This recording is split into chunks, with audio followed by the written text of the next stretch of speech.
Hello student, कैसे हैं आप सब। एक बार पुनः से कोचिंग क्लासेस पर स्वागत है। उम्मीद करता हूं आप सब अच्छे होंगे, मस्त होंगे, बेहतर होंगे, आपकी पढ़ाई बेहतर चल रही होगी। बच्चों, बोर्ड एग्जाम 2024 को यदि आप टारगेट में रख रहे हैं, 2024 आपका टारगेट है बच्चों, तो एकदम लगातार आपके लिए केमिस्ट्री और फिजिक्स के बायोलॉजी के वीडियोज प्रोवाइड किया जा रहा है। तो प्लेलिस्ट में आप लोग देख लीजिएगा। आज के इस लेक्चर में आप लोग चैप्टर आपका 3 बच्चों। इस चैप्टर में यदि मैं बात करूं तो चैप्टर का नाम है विद्युत रसायन। और अब जो नया एनसीईआरटी है बच्चों, नया एनसीईआरटी है, उसमें ये जो चैप्टर है वो सेकंड है। मैं आपको क्लियर कर दे रहा हूँ, नहीं तो आप लोग डाउटफुल हो जाओगे, सर कैसे आप बता रहे हैं, ये तो नए एनसीईआरटी में ये है, पुराने एनसीईआरटी में। तो परेशान मत होना। इलेक्ट्रोकेमिस्ट्री, विद्युत रसायन, आज के इस लेक्चर में आप लोग इस चैप्टर से लगभग 35 ऑब्जेक्टिव क्वेश्चन, ऐसे ही नहीं, मतलब एक प्रकार से यहाँ वन लाइन फैक्ट में लेकर आता हूं ताकि आपका समय लॉस ना हो। और इतना तैयार कर लेते हैं ना तो इससे बाहर क्वेश्चन बनता ही नहीं है, ठीक है। न्यूमेरिकल क्वेश्चन छोड़कर इतने जो हमने यहाँ पर लेकर आए, इतने यदि आप तैयार कर लेते तो समझिए बहुत ही आप बेहतर से बेहतर तैयारी कर रहे हैं। आज वन लाइन फैक्ट में एकदम सुपर फास्ट रिवीजन रहेगा। आप लोग इसके पहले भी यदि वीडियो देखे होंगे तो हर एक टॉपिक को मैंने अच्छे तरीके से कवर किया है। तो प्लीज़ आप लोग कोशिश यही करिए कि सभी वीडियोज को देखिए, प्लेलिस्ट में जाइए और बेहतर रूप से तैयारी करिए। चलिए, पहला क्वेश्चन है आपका, विशिष्ट चालकता किसके बराबर होता है। मतलब हमें यहाँ पर विशिष्ट चालकता का फार्मूला बताना है। तो 1/r इंटू L/A होता है, ठीक है। ये रो का व्युत्क्रम होता है, रो बराबर होता है RA/L, ठीक है। ये आपका बच्चों किसका फार्मूला है, विशिष्ट प्रतिरोध का है या प्रतिरोधकता का, विशिष्ट प्रतिरोध का है, ठीक है। आगे मिल भी सकता है, नहीं मिलेगा तो एक के साथ एक फ्री आप लेके जाओ। और ये आपका विशिष्ट चालकता है। इससे मैं मात्रक भी निकाल दूंगा। जैसे यहाँ पर आप विशिष्ट प्रतिरोध का मात्रक ये ओम होता है बच्चों, और क्षेत्रफल का आपका सेंटीमीटर स्क्वायर, और लंबाई का सेंटीमीटर, 1 सेंटीमीटर सेंटीमीटर कट गया तो ओम सेंटीमीटर हो जाएगा। ओम सेंटीमीटर इसका इकाई हो जाएगा। और इसका व्युत्क्रम यदि हम बोले के का इकाई यानी विशिष्ट चालक का इकाई, व्युत्क्रम हो जाएगा ओम इनवर्स सेंटीमीटर इनवर्स। जरूरी है ना भाई, जरूरी है, सब कुछ जानना जरूरी, ठीक है। सेल स्थिरांक का मान होता है L/A बच्चों।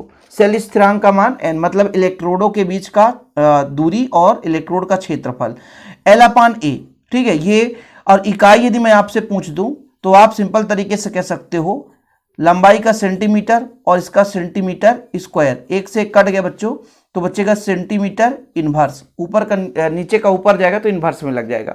ये सब कुछ मिलने वाला है। मोलर चालकता λm बराबर होता है, लैम्बडा मोलर चालकता की बात की जा रही, lambda conductivity of molar conductivity, यहां से हम बोल सकते हैं कप्पा इंटू 1000। यदि कंसंट्रेट आप मोलर में करोगे तो मोलर, या कि फिर आप डायरेक्ट कर सकते हो कप्पा इंटू 1000 बटा मोलरता। ओके, ये चीज है बच्चों। तुल्यांकी चालकता किसके बराबर होता है, इक्विवेलेंट कंडक्टिविटी है तो EQ लिख दिया हमने। यहां पर मोलर कंडक्टिविटी थी इसलिए हमने M लिखा था, ठीक है, कोई दिक्कत तो नहीं है। तो यहां पर इक्विवेलेंट कंडक्टिविटी है, तुल्यांकी चालकता है, तो बच्चों यहां पर कप्पा इंटू 1000 बटा CEQ लिख दो या नॉर्मलता लिख दो। ओके, यदि किसी विलयन की विशिष्ट चालकता तथा प्रेक्षित चालकता समान है तो सेल स्थिरांक का मान 1 होगा बच्चों, ये आप नोट कर लीजिए। सेल स्थिरांक का इकाई सेंटीमीटर इनवर्स, अभी मैंने निकाल कर बताया था। विशिष्ट चालकता का इकाई जो है ओम इनवर्स सेंटीमीटर इनवर्स, ये भी मैंने आपको बताया था। लोहे को संक्षारित होने से बचाने के लिए उस पर जिंक का परत चढ़ाना क्या कहलाता है, गैल्वेनीकरण कहलाता है। संक्षारण किसे कहते हैं, संक्षारण से बचाव उपाय सब हमने कंप्लीट कराया है। उम्मीद करता हूँ वीडियो आप लोग देखे होंगे, नहीं है तो प्लेलिस्ट में जरूर जाकर देखें। और बच्चों, इसका हैंड रिटेन नोट्स लेना है आपको, यदि केमिस्ट्री का नोट्स लेना है 12th क्लास का तो 100 रुपीज चार्ज है। कॉन्टैक्ट नंबर मैं दे देता हूँ आपको, 968529 968529 ये मेरा पर्सनल नंबर है, इस पर आप कॉन्टैक्ट कर सकते हैं। लोहे में जंग लगने की प्रक्रिया क्या कहलाती है, संक्षारण की क्रिया कहलाती है। जैसे हमने बताया था कि धातु जो है वह वातावरण में नमी, ऑक्सीजन, कार्बन डाइऑक्साइड या अन्य गैसों की उपस्थिति में क्रिया कर एक अवांछित या अवांछनीय पदार्थ या अवांछनीय यौगिक में परिवर्तित हो जाती है, यह प्रक्रिया संक्षारण कहलाता है। हाइड्रोजन इलेक्ट्रोड के मानक विभव का मान कितना होता है, शून्य मानकर चलते हैं। जिससे हम आपको बताए थे कि मानक हाइड्रोजन इलेक्ट्रोड का पूरा डायग्राम बनाकर समझाए थे, उसका शून्य मानकर चलते हैं, तभी तो अन्य का हम मान निकाल सकते हैं। लोहे में जंग लगने की क्रिया संक्षारण है बच्चों, ये तो आप पता है आपको। इसमें ये बताना है कि लोहे में जंग लगने में जो है कौन से सेल की भांति कार्य करता है, तो विद्युत रासायनिक सेल की भांति कार्य करता है, ठीक है। अपचयन को कहा जाता है बच्चों इलेक्ट्रॉनिकीकरण, मतलब इलेक्ट्रॉन ग्रहण करता है, इसलिए हम बोलते हैं इलेक्ट्रॉनिकीकरण या इलेक्ट्रॉनीकरण। तो ये चीज आप जरूर याद रखिएगा। विद्युत रासायनिक सेल की भांति कार्य करता है, लोहे में जंग लगने की क्रिया। इसके बाद आगे देखिए बच्चों, यदि अर्ध सेलों के बीच से लवण सेतु हटा लिया जाए, भाई अर्ध सेल, दो अर्ध सेल को जोड़ते हैं तो सेल बनता है, जिसे लवण सेतु के माध्यम से जोड़ते हैं, तो भाई साहब उसमें वोल्टेज में क्या परिवर्तन होगा, शून्य हो जाएगा, खत्म कहानी। जब धारा ही प्रवाह न होगा तो वोल्टेज खत्म हो जाएगा। आप यदि जब डेनियल सेल जिंक तथा कॉपर इलेक्ट्रोडों को जोड़ा जाता है तो विद्युत धारा का मार्ग देखो, इलेक्ट्रॉन जिंक से कॉपर की ओर चलता है और धारा उसके विपरीत कॉपर से जिंक की ओर, ठीक है, कॉपर से जिंक की ओर होता है। ये आप लोग याद करिएगा, ठीक। शुष्क सेलों में द्विध्रुव का कार्य करता है, मतलब जो ध्रुवण को बचाता है, तो MnO2 होता है बच्चों, ठीक है। एसिटिक अम्ल किस प्रकार का विद्युत अपघट्ट है, दुर्बल विद्युत अपघट्ट है, CH3COOH। एसिटिक अम्ल का सूत्र बताओ, कभी कभी आ जाता है सूत्र CH3COOH, ये एसिटिक अम्ल का सूत्र है बच्चों, ओके। आगे देखिए, ताप बढ़ाने पर विद्युत अपघट्ट की चालकता में क्या प्रभाव पड़ता है, तो ताप बढ़ाने पर बढ़ जाता है, विद्युत अपघट्ट की चालकता क्या हो जाती है बच्चों, बढ़ जाता है। तनुता बढ़ाने पर विलयन की विशिष्ट चालकता का मान में क्या प्रभाव पड़ता है, क्या परिवर्तन पड़ता है, तनुता बढ़ाने पर विलयन की विशिष्ट चालकता के मान में क्या प्रभाव पड़ता है, तो तनुता बढ़ा देते हैं तो चालकता में कमी आ जाती है। आयन का आकार बढ़ा देने पर चालकता घट जाता है। वह युक्ति जो रासायनिक ऊर्जा को विद्युत ऊर्जा में बदलता है, तो आपका रासायनिक को विद्युत में बदलता है बच्चों, वो विद्युत रासायनिक सेल है। और यदि जो विद्युत को रासायनिक बदलेगा वो विद्युत अपघटनी सेल कहलाता है। विद्युत धारा की वह मात्रा जो किसी पदार्थ का 1 ग्राम तुल्यांक उत्पन्न करता है, वह विद्युत धारा 1 फैराड कहलाता है। ये बहुत बार पूछा गया है, 1 फैराड की परिभाषा, 1 फैराडे की परिभाषा।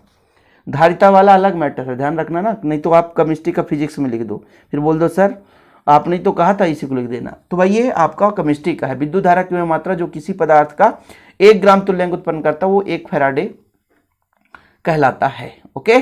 प्रतिरोध का व्युत्क्रम कहलाता है बच्चों चालकता, प्रतिरोध का व्युत्क्रम चालकता, और विशिष्ट प्रतिरोध का विशिष्ट चालकता। किसी चालक के 1 घन सेंटीमीटर की चालकता है विशिष्ट चालकता है। विशिष्ट चालकता वगैरह मैंने पूरे टॉपिक कंप्लीट किए हैं, तो प्लीज आप लोग प्लेलिस्ट जरूर विजिट कर लें बच्चों और अच्छे से तैयारी करते चलें। 1 फैराडे विद्युत का मान होता है 56,500 कूलम। देखिए ये ऑब्जेक्टिव क्वेश्चन है, काफी महत्वपूर्ण है। 2 अर्ध सेलों को विद्युत उदासीनता किसके द्वारा बनाई जाती है, तो लवण सेतु, मतलब विद्युत उदासीनता किसी में धनायन या ऋणायन की अधिकता ना रहे। तुल्यांकी चालकता का इकाई ओम इनवर्स सेंटीमीटर पावर -2 और इक्विवेलेंट का मतलब आपका EQ-1 हो जाएगा। और ये आपका GM का मतलब होता है बच्चों ग्राम में, ठीक है।